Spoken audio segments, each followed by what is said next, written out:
সম্মানিত চেয়ারম্যান আজকের এই অনুষ্ঠানের প্রধান অতিথি হিসেবে উপস্থিত হয়ে কিছুক্ষণের মধ্যে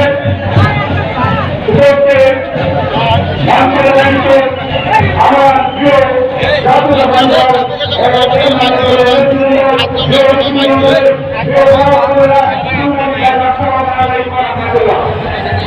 আমি বাংলাদেশ এবং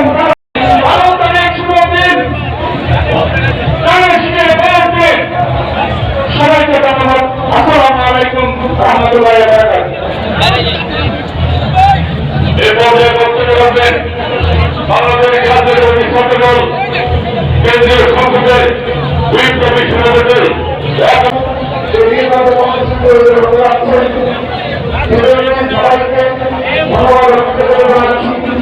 বিশাল জনসভায় উপস্থিত হয়ে আজকের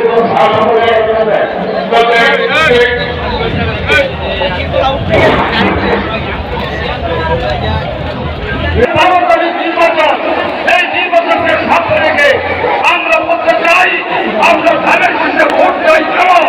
কারণ হাবিবে মুর্শিদ হাবিব আমাদের ধানের ছেলে, আমাদের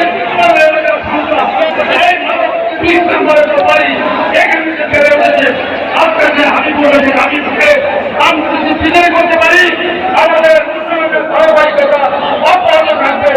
আমার বিশ্বাস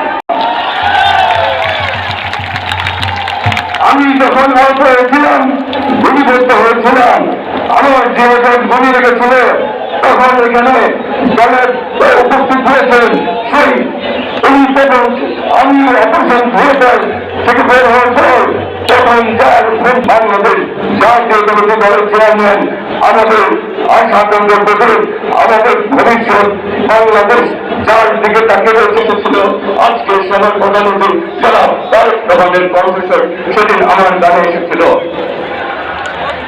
প্রিয় নেতৃবৃন্দ, আমরা কি আমাদের নেতা শহীদ রাষ্ট্রপতি জিয়াউর রহমানকে ভালোবাসি? আমরা কি আমাদের নেত্রী, যে নেত্রী দেশের জন্য নিজের জীবনকে শুরু করেছেন, বারবার কারাগারে গিয়েছেন, সন্তান হারিয়েছেন, গৃহ হারিয়েছেন, আমাদের সেই নেত্রী অপসেন নেত্রী বাংলাদেশের তিনবারের সাবেক প্রধানমন্ত্রী দেশ থেকে বেগম খালেদা জিয়ার আমরা কি সত্যকে প্রস্তুত আছি? আমরা কি আগামী দিনে বাংলাদেশের প্রধানমন্ত্রী হিসাবে আমরা তাকে আমাদের স্বপ্ন বাস্তবায়নের জন্য আমরা কি আগামী দিনে আমাদের নেতা জানাব প্রধানমন্ত্রী প্রস্তুত আছি?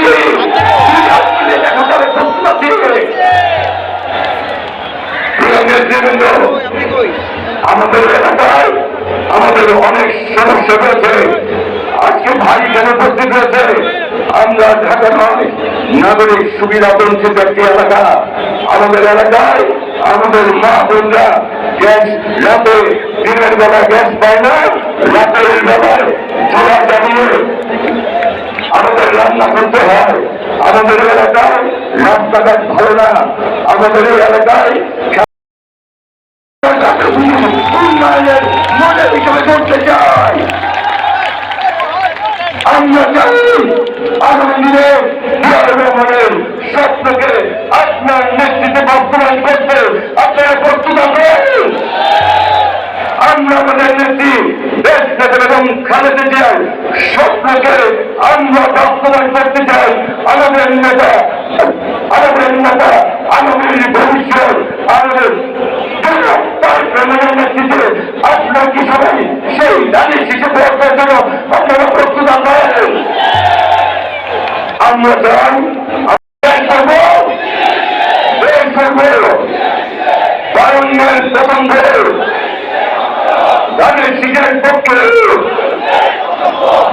এখানে উপস্থিত হয়েছেন, ভাইকে আপনারা সকলেই করতালির মাধ্যমে শুনিয়ে দিতে হবে আগামী 12ই ফেব্রুয়ারি আপনারা কি করবেন? ভোট দিবেন কিসে? ভোট দিবেন কিসে?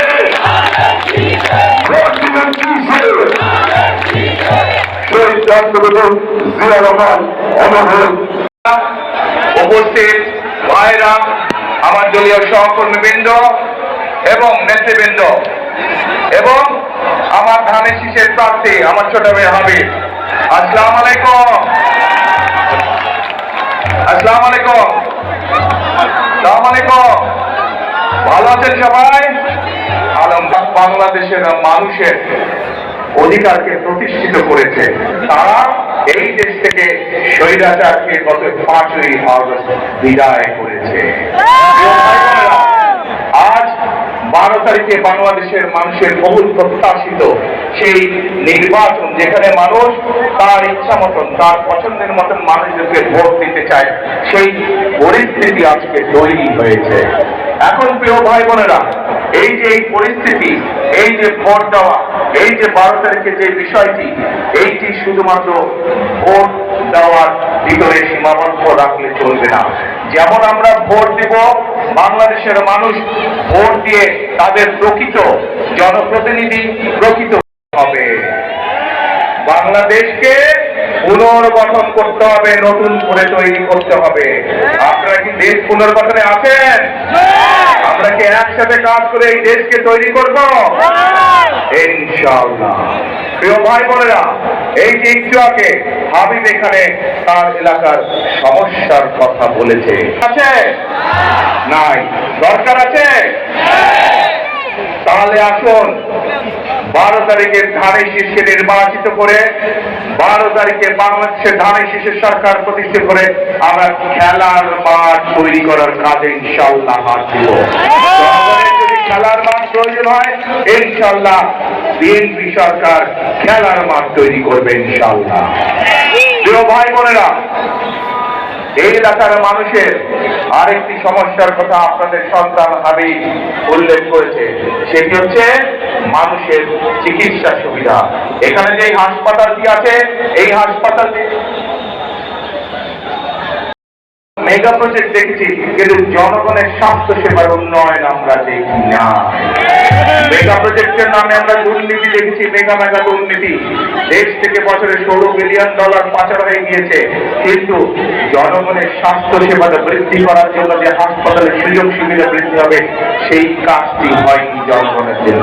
প্রিয় ভাই বোনেরা, এই কাজটি আমাদেরকে করতে হবে। এই এলাকার মানুষের স্বাস্থ্য সুবিধা যাতে পায় মানুষ, সেই জন্য হাসপাতালের সুযোগ সুবিধা বৃদ্ধি করতে হবে।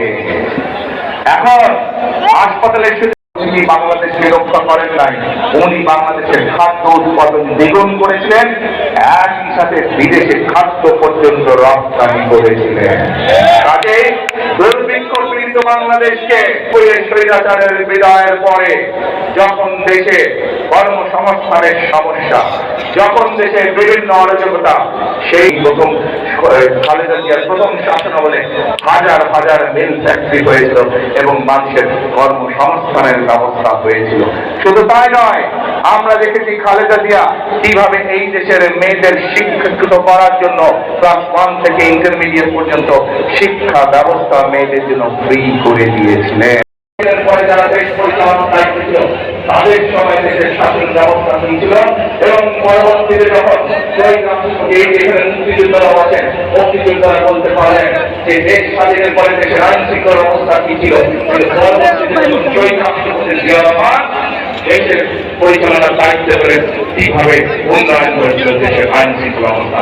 একইভাবে দেশ ও নেত্রী খালেদা জিয়া যখন দেশের শাসন পরিচালনা করছিলেন, সেই সময় কিভাবে চাঁদাবাজি, কিভাবে কাজ করতে হবে, কিসের কাজ, দেশ গঠনের কাজ করতে হবে। দেশনেত্রী বেগম খালেদা জিয়া